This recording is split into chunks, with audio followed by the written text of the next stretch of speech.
Nabaliktad ng peklat sa katawan. Ang ngipin nagkabungi-bungi. At ang mata nabulag. Siya ang kasambahay na si LV.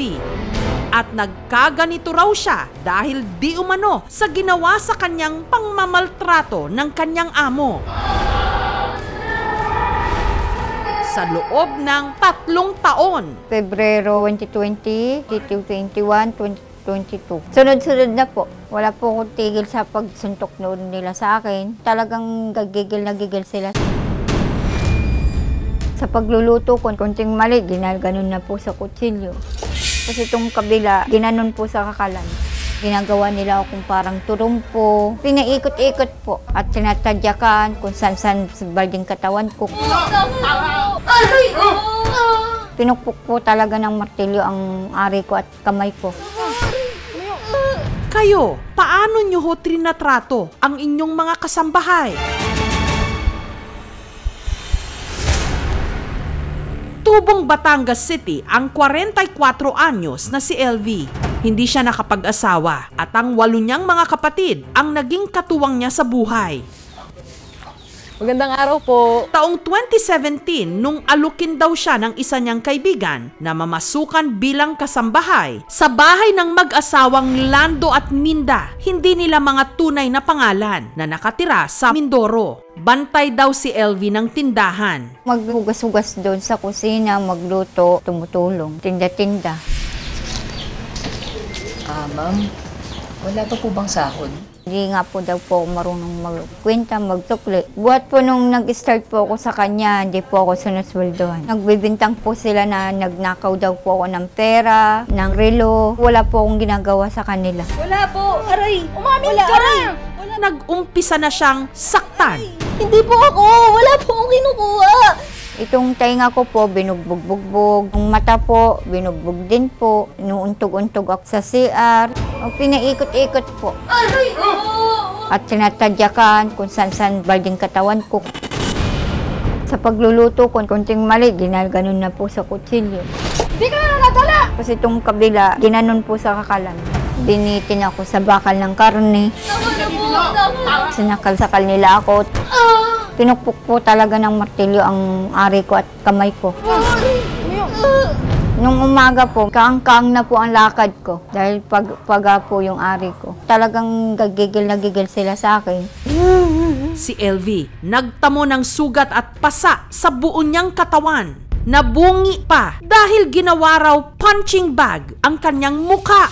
Sa kabila nito, inilihim ni LV sa kanyang mga kapatid ang kanyang dinanas. Huwag kayong mag-alala sa akin. Maayos lang ako dito. Yun po lagi ang sinasabi ko sa mga kapatid ko. Nakuha nila ang cellphone ko. Hindi ko na po makatawagan po mga kapatid ko. Ayoko nga po sila madamay.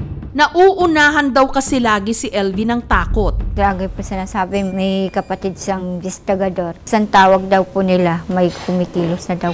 Hanggang taong 2021, nakakita ng pag-asa si LV nung nakapuslit siya palabas ng bahay. Kap, tulungan niyo po ako.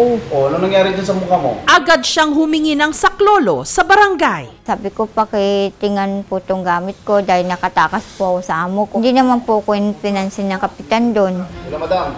Tinawagan na po yung amo kong pinasabi, andito yung katulong mo.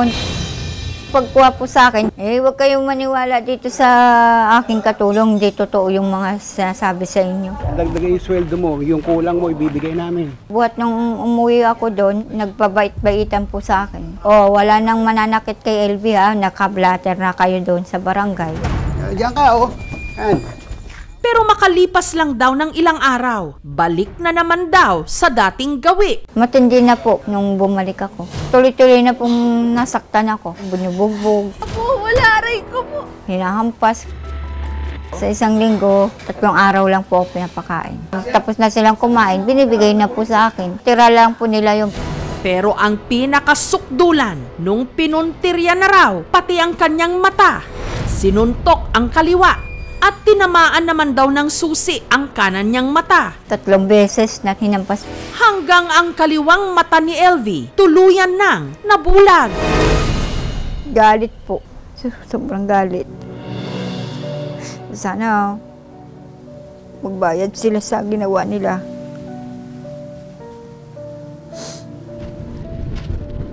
Nitong Mayo, si LV isinama ng kanyang mga amo pa Batangas para sana ipatingin daw ang kanyang mata. Pinasakay po ako sa truck po nila na may kargang sibuyas.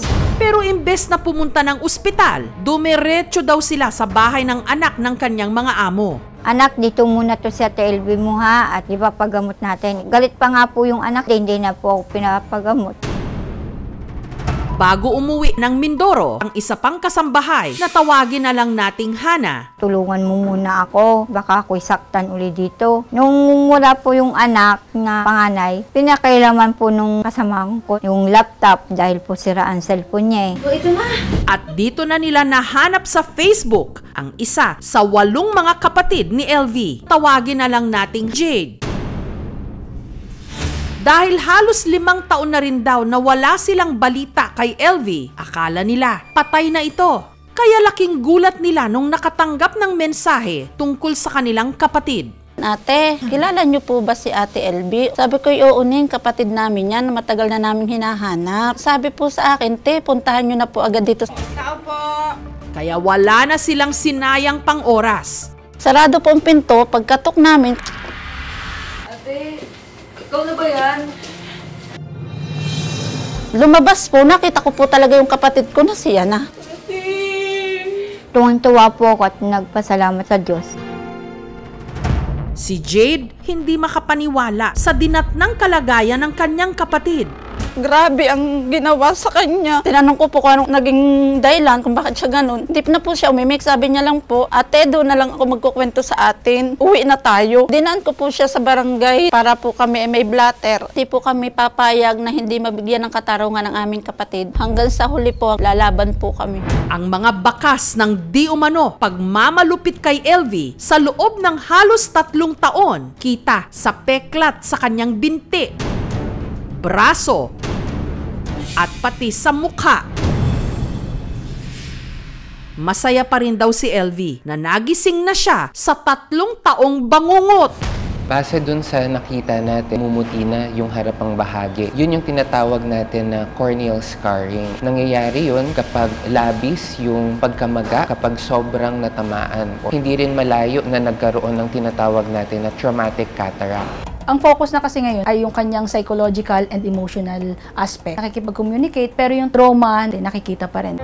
Sana po magdusa ang mga taong gumawa nito sa aking kapatid. Talagang hindi po namin kaya silang patawadin.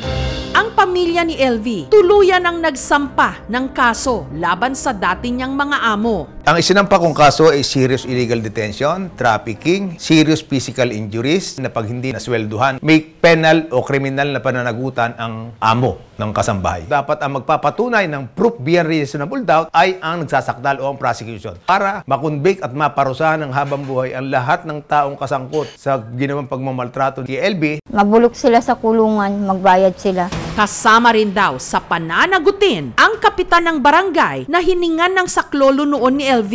Sa halip na siya'y tulungan, ay tinawagan ng barangay chairman yung amo niya.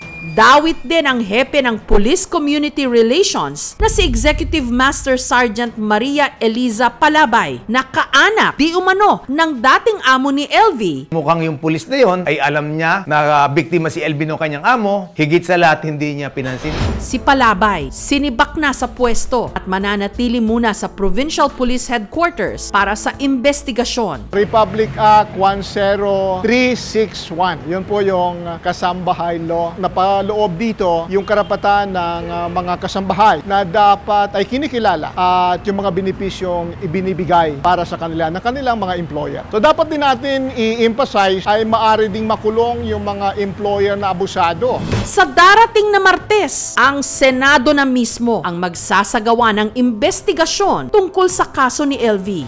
Sinubukan ng aming team na hingan ng pahayag ang kapitan ng barangay, pati na ang opisyal ng pulis, na di umano kaanak ng mga amo ni LV na damay sa kaso, pero hindi sila nagpaunlak ng panayam. Nagtangka rin po kaming kuhanan ng interview ang mga amo ni LV, pero tumanggi sila.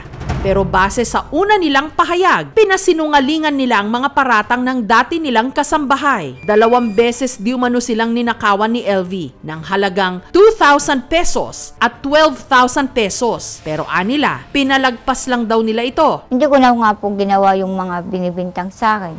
Hindi rin daw totoong sinaktan nila si LV. Nabulag daw ito sanhi ng away ng dati pa nilang trabahador. Ipinagamot pa nga raw nila si LV. Wala rin daw katotohanang kaanak nila ang nadiing pulis. At hindi rin daw totoo ang mga ibinibintang sa kanilang pagbabanta. Maiiwasan sana natin kung merong maayos na programa ng trabaho para sa mga kababaihan, lalong-lalo na sa mga may edad na. Kasi hindi naman dito natatapos yung buhay ng babae.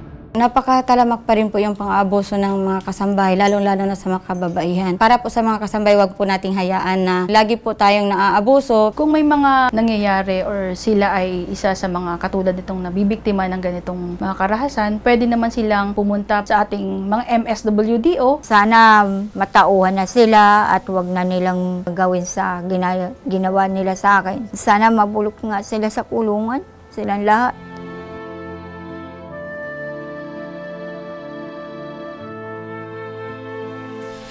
Ano man ang kalabasan ng kasong ito, ang ating mga kasambahay kasama sa bahay, katuwang sa buhay. Huwag nang hintayin pang mawala sila, saka pa lang natin papahalagahan ang kanilang serbisyo. Thank you so much mga kapuso. Kung nagustuhan niyo po ang videong ito, subscribe na sa GMA Public Affairs YouTube channel. Don't forget to hit the bell button for our latest updates.